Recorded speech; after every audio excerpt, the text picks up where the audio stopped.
বাচ্চারা যখন হঠাৎ করে কাচ্চি বিরিয়ানি খাওয়ার বায়না ধরে, তখন আমি ঘরে ফ্রিজে মাংস ছিল, মাংস সব মশলা দিয়ে মাংসটা কষায় নিয়ে তারপরে পানি দিয়ে দিলাম। মাংসটা যখন 50% মতো সিদ্ধ হয়ে যাবে, সেই পর্যায়ে আমি এখানে বিরিয়ানির মশলাটা দিয়ে দিব। বিরিয়ানির মশলাটা দিয়ে কিছু সময় নাড়াচাড়া করে সুন্দর করে নাড়াচাড়া করে নিব। খুবই সহজে ঘরোয়া উপায়ে আজকের রান্নাটা করছি।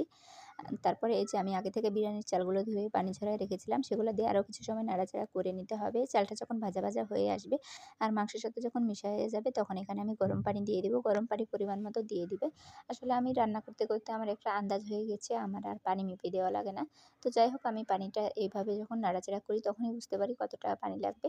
তো আরও একটু পানি দিয়ে আমি সুন্দর করে ঢাকনা দিয়ে একদম মিডিয়াম আঁচে রেখে দিব, লো আঁচে। তারপরে দেখেন রান্নাটা একদম কমপ্লিট। তো বাসায় যদি বাচ্চা থাকে তাহলে তো যেকোনো সময় হুটহাট বায়না ধরতেই পারে। আর যে বিরিয়ানির যেগুলা আছে সেগুলা দিয়েই কি রান্না করতে হবে? কেন আমরা ঘরের যা কিছু আছে সেটা দিয়েই রান্না করতে পারি না কেন?